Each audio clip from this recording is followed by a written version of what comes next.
जय हिंद साथियों, नमस्कार। एक बार आप सभी साथियों का फिर से स्वागत है आपके अपने यूट्यूब चैनल एग्जाम गुरु सेंटर में। साथियों, आज है 28 जनवरी। 28 जनवरी 2025 के जितने भी महत्वपूर्ण करंट अफेयर्स के क्वेश्चन बनेंगे, उन्हें हम आप सभी साथियों तक शेयर कर रहे हैं। आप सभी साथी सेशन को पूरा देखिएगा। अगर पसंद आए तो एक लाइक अवश्य करिएगा। ठीक है साथियों, सेशन स्टार्ट करते हैं। देखते हैं आज का पहला प्रश्न। पहला प्रश्न है, हाल ही में अंतर्राष्ट्रीय सीमा शुल्क दिवस कब मनाया गया? 18 जनवरी, 22 जनवरी, 26 जनवरी या इनमें से कोई नहीं? साथियों, सही उत्तर होगा ऑप्शन नंबर सी, 26 जनवरी।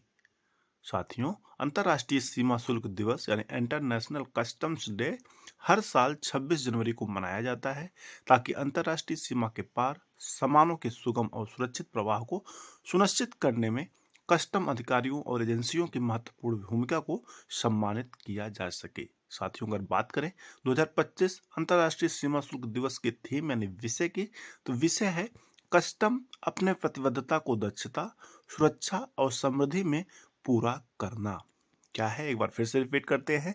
कस्टम अपनी प्रतिबद्धता को दक्षता, सुरक्षा और समृद्धि में पूरा करना। आईएमपी है, महत्वपूर्ण है, ध्यान रखिएगा। साथियों, अब बात आई है महत्वपूर्ण दिवस वाली, तो आइए देख लेते हैं अभी तक इस मंथ में जितने भी महत्वपूर्ण दिवस मनाए गए हैं। सबसे पहले साथियों, 2 जनवरी को विश्व अंतर्मुखी दिवस मनाया गया। 4 जनवरी को विश्व ब्रेल दिवस मनाया गया। 6 जनवरी को विश्व युद्ध अनाथ दिवस मनाया गया। साथियों, अगर विश्व युद्ध अनाथ दिवस थीम 2025 की बात किया जाए, तो थीम है अनाथ जीवन भी मायने रखता है। साथियों, 7 जनवरी को राष्ट्रीय बॉबल हेड दिवस मनाया गया। 8 जनवरी को पृथ्वी का घूर्णन दिवस मनाया गया। 9 जनवरी को प्रवासी भारतीय दिवस मनाया गया। साथियों, प्रवासी भारतीय दिवस 2025 की थीम है विकसित भारत के लिए प्रवासियों का योगदान। साथियों, 10 जनवरी को विश्व हिंदी दिवस मनाया गया, जिसकी थीम है वैश्विक एकता और सांस्कृतिक गर्व की आवाज हिंदी। साथियों, 12 जनवरी को राष्ट्रीय युवा दिवस मनाया गया, जिसकी थीम है राष्ट्र निर्माण के लिए युवा सशक्तिकरण। 13 जनवरी को सार्वजनिक रेडियो प्रसारण दिवस मनाया गया और 15 जनवरी को थल सेना दिवस मनाया गया। थल सेना दिवस की थीम है साथियों समर्थ भारत, सक्षम सेना। 16 जनवरी को राष्ट्रीय शून्य दिवस मनाया गया। 20 जनवरी को पेंगुइन जागरूकता दिवस मनाया गया। 23 जनवरी को पराक्रम दिवस मनाया गया और 24 जनवरी को साथियों अंतर्राष्ट्रीय शिक्षा दिवस, साथ में राष्ट्रीय बालिका दिवस मनाया गया। 25 जनवरी को राष्ट्रीय मतदाता दिवस मनाया गया। महत्वपूर्ण है साथियों, याद रखिएगा एग्जाम में यहाँ से प्रश्न अवश्य बनता है, इस पोर्शन को इग्नोर ना करिएगा। आप सभी साथी केवल हमारे करंट अफेयर सेशन से अगर जुड़े रहेंगे तो इसको अलग से पढ़ने की कोई आवश्यकता नहीं पड़ेगी, ये अपने आप तैयार होता रहेगा। बस आपका काम है हमारे करंट अफेयर सेशन से जुड़े रहना और भी अपने साथियों को जोड़ना। ठीक है साथियों, आगे बढ़ते हैं, अगला प्रश्न देखते हैं। हाल ही में भारत के किस यूनेस्को ने भारत के किस शहर को साथियों किस शहर को यूनेस्को ने वेटलैंड सिटी के रूप में मान्यता दी? भारत के किस शहर को यूनेस्को ने वेटलैंड सिटी की रूप में मान्यता दी है? इंदौर, उदयपुर, ये दोनों या इनमें से कोई नहीं? साथियों, सही उत्तर होगा ऑप्शन नंबर सी, ये दोनों। साथियों, हाल ही में इंदौर और उदयपुर ने भारत के पहले 2 शहरों के रूप में रामसर कन्वेंशन ऑन वेटलैंड्स के तहत मान्यता प्राप्त वेटलैंड सिटी की वैश्विक सूची में शामिल होकर एक महत्वपूर्ण उपलब्धि हासिल की है। साथियों, यह मान्यता भारत की सतत शहरी विकास और पारिस्थितिकी संरक्षण के प्रति प्रतिबद्धता का प्रतीक है। आईएमपी है साथियों, याद रखिएगा। आगे बढ़ते हैं, अगला प्रश्न देखते हैं। हाल ही में भारत के किस मंदिर को एफसीआरए का लाइसेंस मिला? बांके बिहारी मंदिर, विंध्याचल मंदिर, मैहर मंदिर या इनमें से कोई नहीं? साथियों, सही उत्तर होगा option number first, Banke Bihari मंदिर। हाल ही में केंद्रीय गृह मंत्रालय एमएचए ने उत्तर प्रदेश के वृंदावन स्थित बांके बिहारी मंदिर को विदेशी अंशदान यानी विनियमन अधिनियम के तहत लाइसेंस प्रदान किया है। साथियों, जिससे इसे विदेशी धनराशि प्राप्त करने की अनुमति मिल गई है। यह स्वीकृति एक अदालती हस्तक्षेप के बाद आई है, जिसके तहत मंदिर के संचालन की निगरानी के लिए एक प्रबंध समिति का गठन किया गया। इस समिति ने मंदिर के विदेशी मुद्रा प्राप्तियों और अंतर्राष्ट्रीय दान स्वीकारने की मंशा का हवाला देते हुए FCRA लाइसेंस के लिए आवेदन किया था। IMP है साथियों। आगे बढ़ते हैं, अगला प्रश्न देखते हैं। हाल ही में किस राज्य या केंद्र शासित राज्य के प्रतिष्ठित चिनार के पेड़ को जियो टैगिंग किया गया? कश्मीर, हिमाचल प्रदेश, सिक्किम या इनमें से कोई नहीं? साथियों सही उत्तर होगा option number first, Kashmir.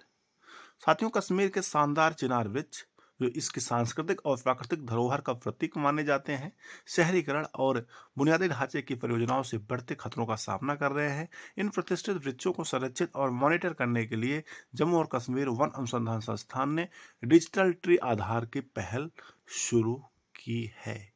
IMP है साथियों, याद रखिएगा। साथियों बात आई है कश्मीर यानी जम्मू कश्मीर की, तो आइए देख लेते हैं कुछ महत्वपूर्ण फैक्ट जम्मू कश्मीर राज्य के बारे में।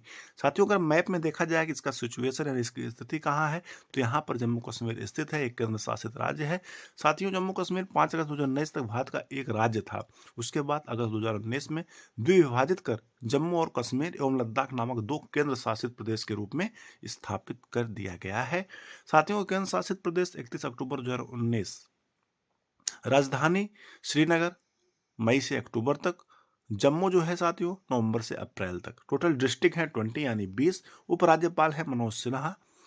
मुख्यमंत्री हैं उमर अब्दुल्ला। साथियों एक इंपॉर्टेंट क्वेश्चन एग्जाम में बन सकता है, केंद्र शासित प्रदेश बनने के बाद पहला मुख्यमंत्री जम्मू कश्मीर राज्य का कौन बना? तो याद रखिएगा उमर अब्दुल्ला। एग्जाम में ये अवश्य पूछा जाएगा। साथियों विधानसभा की 114 सीटें हैं, राज्यसभा की 4 सीटें हैं, लोकसभा की 5 सीटें हैं। उच्च न्यायालय है जम्मू कश्मीर और लद्दाख उच्च न्यायालय। वेरी वेरी IMP है साथियों। उलर झील और डल झील जम्मू कश्मीर राज्य में स्थित है। ये भी कई बार एग्जाम में पूछा गया है, याद रखिएगा। आगे बढ़ते हैं, अगला प्रश्न देखते हैं। हाल ही में किसे इजराइल में भारत का नया राजदूत नियुक्त किया गया? जितेंद्र पाल सिंह, आलोक आराधे, देवेंद्र उपाध्याय या इनमें से कोई नहीं? साथियों सही उत्तर होगा option number first, Jitendra Pal Singh. हाल ही में साथियों 24 जनवरी 2025 को भारत सरकार ने जितेंद्र पाल सिंह को इजराइल में भारत का अगला राजदूत नियुक्त करने की घोषणा की है। साथियों 2002 बैच के भारतीय विदेश सेवा IFS अधिकारी जितेंद्र पाल सिंह वर्तमान में विदेश मंत्री के कार्यालय में सेवा दे रहे हैं और 2020 से विदेश मंत्रालय में पाकिस्तान, अफगानिस्तान, ईरान प्रभाग का नेतृत्व कर चुके हैं। साथियों अब बात आई है इजराइल की, तो आइए देख लेते हैं। इजराइल की कैपिटल है जेरूशलम, राष्ट्रपति है इसाक हर्जोग, प्रधानमंत्री हैं बेंजामिन नेतन्याहू, मुद्रा है साथियों इजरायली नई शेकल। कई बार साथियों मुद्रा इजराइल की पूछी गई है, याद रखिएगा। एग्जाम में, ग्रुप डी एग्जाम में आ सकता है। आगे बढ़ते हैं, अगला प्रश्न देखते हैं। युवा भारतीय पर्वतारोही शिवांगी पाठक ने हाल ही में किस देश की सबसे ऊंची चोटी पर तिरंगा फहराया? ब्राजील, USA, नेपाल या ऑस्ट्रेलिया? साथियों सही उत्तर होगा ऑप्शन नंबर डी, ऑस्ट्रेलिया। साथियों हरियाणा की युवा पर्वतारोही शिवांगी पाठक ने ऑस्ट्रेलिया की सबसे ऊंची चोटी माउंट कोसियस जको पर भारतीय तिरंगा फहराकर भारत के 76वें गणतंत्र दिवस का जश्न मनाया। यह उपलब्धि उन्होंने 26 जनवरी 2025 को सुबह 7 बजे पर हासिल की, जो उनके और भारत के लिए एक महत्वपूर्ण क्षण था। इंपॉर्टेंट है साथियों, शिवांगी पाठक जो हरियाणा राज्य की हैं। आगे बढ़ते हैं, अगला प्रश्न देखते हैं। हाल ही में किस राज्य में भारतीय सतत प्राकृतिक रबर पहल का उद्घाटन किया गया? केरल, ओडिशा, मणिपुर या इनमें से कोई नहीं? साथियों सही उत्तर होगा ऑप्शन नंबर फर्स्ट, केरल। साथियों हाल ही में केरल के कोट्टयम में भारत ने भारतीय सतत प्राकृतिक रबर ISNR पहल का उद्घाटन किया है, जिसका उद्देश्य स्थायी रबर उत्पादन में नए वैश्विक मानक स्थापित करना। साथियों इस कार्यक्रम में राज्य मंत्री फिशरीज, पशुपालन, डेयरी और अल्पसंख्यक मामले के जॉर्ज कुरियन मुख्य अतिथि थे, जबकि इसकी अध्यक्षता विधायक तुरुवंचूर राधाकृष्णन ने की। IMP है साथियों। अब बात आई है केरल राज्य की, तो आइए देख लेते हैं केरल राज्य के बारे में। साथियों अगर मैप में देखा जाए तो केरल यहाँ पर स्थित है राज्य का दर्जा मिला था 1 नवंबर 1956 को। राजधानी है तिरुवनंतपुरम। सबसे बड़ा शहर कोच्चि है। टोटल जिलों की संख्या है 14। राज्यपाल हैं राजेंद्र अरलाकर, अभी हाल ही में निर्वाचित हुए हैं साथियों। मुख्यमंत्री हैं पिनराई विजयन। विधानसभा की 140 सीटें हैं, राज्यसभा की 9 सीटें हैं और लोकसभा की टोटल 20 सीटें हैं। आईएमपी है, याद रखिएगा। आगे बढ़ते हैं, अगला प्रश्न देखते हैं। आईसीसी पुरुष टी20 टीम ऑफ द ईयर 2024 का कप्तान किसे चुना गया?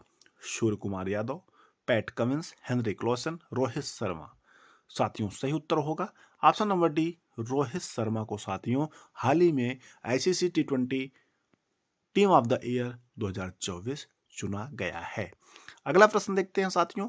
हाल ही में किसने मलेशिया में आयोजित 9वें जोहोर इंटरनेशनल ओपन शतरंज टूर्नामेंट का खिताब जीता? इंडियन पनीर सेल्वम, नायक बुद्धिधर्म, लीबो या इनमें से कोई नहीं? साथियों सही उत्तर होगा option number first, Indian paneer Selvam, जो भारतीय ग्रैंड मास्टर हैं।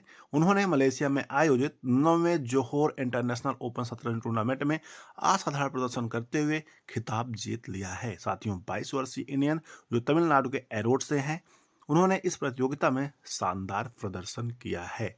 आगे बढ़ते हैं साथियों, अगला प्रश्न देखते हैं। हाल ही में किसने लगातार दूसरा ऑस्ट्रेलियन ओपन का खिताब जीता?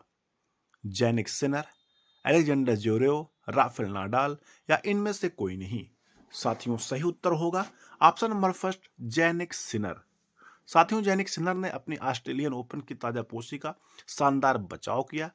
अलेक्जेंडर ज्वेरेव को एक तरफा फाइनल में हराकर अपने आप को टेनिस के सबसे उज्जवल सितारों में से एक साबित किया है। साथियों जैनिक सिनर इटालियन है जो 23 वर्ष के हैं। आगे बढ़ते हैं साथियों। कल का प्रश्न था, राकसताल झील किस राज्य में स्थित है? बिहार, हिमाचल प्रदेश, उत्तराखंड या सिक्किम? साथियों इसका सही उत्तर होगा ऑप्शन नंबर सी, उत्तराखंड राज्य के महत्वपूर्ण झीलों में से एक है राकसताल झील। एग्जाम में कई बार पूछा गया है साथियों, याद रखिएगा। आज का प्रश्न है आप सभी साथियों के लिए, जिसका उत्तर आप सभी साथियों को कमेंट सेक्शन में देना है। प्रश्न है, गणतंत्रता दिवस कब मनाया जाता है? 15 अगस्त, 26 जनवरी, 2 अक्टूबर या 24 नवंबर? क्या होगा उत्तर आप सभी साथी कमेंट सेक्शन में लिखकर अवश्य बताइएगा। और आज का ये वीडियो कैसा लगा इसको भी कमेंट सेक्शन में अवश्य लिखिएगा। ठीक है साथियों, आज का अपना महत्वपूर्ण सेशन कंप्लीट हुआ। हमें उम्मीद है आप सभी साथियों को सेशन अवश्य पसंद आया होगा। अगर पसंद आया होगा तो चैनल को लाइक करिएगा, शेयर करिएगा। अगर चैनल पर पहली बार आए हैं तो सब्सक्राइब कर लीजिएगा, साथ में सभी साथियों तक भी शेयर करिएगा, जिससे और भी साथी जुड़ें और अच्छी तैयारी कर सकें। ठीक है साथियों, thanks for watching. Exam Guru centre परिवार से जुड़ने के लिए वेरी वेरी थैंक्स। मिलते हैं नेक्स्ट सेशन में, तब तक के लिए जय हिंद, बेस्ट ऑफ लक।